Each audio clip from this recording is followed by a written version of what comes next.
Many of us know how impactful it can be to have a really good teacher in your life at some point. But is it getting harder to keep them in education industry? Nick Archuleta is the president of Dakota United, and he is joining us today. Thank you so much for being with us today, Nick. Thank you for having me. So, Mr. Archuleta, we really want to talk about teacher retention, specifically right here in North Dakota.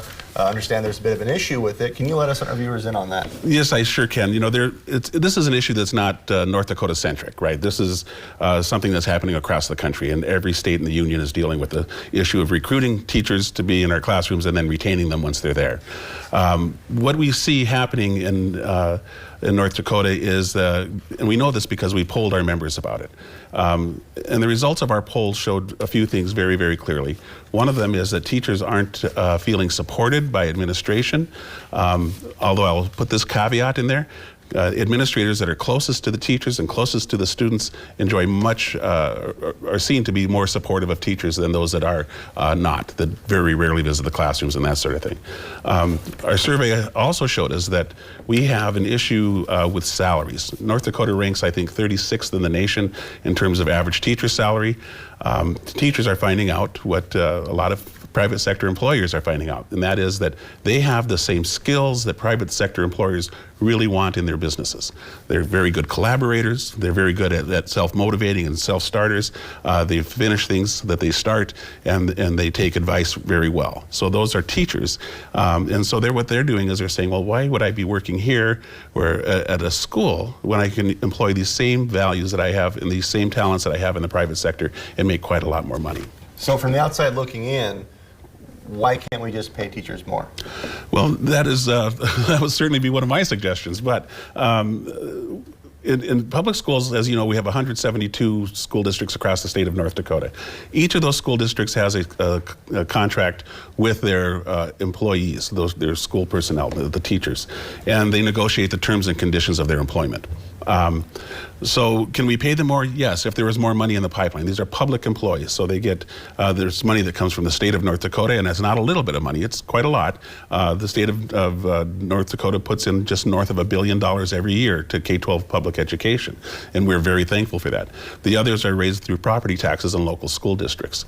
And I think if you were to take a look at what the average school district pays, about 70% of their expenditures, roughly, go to personnel costs, right, of salaries and benefits, which is about the same as in the private sector.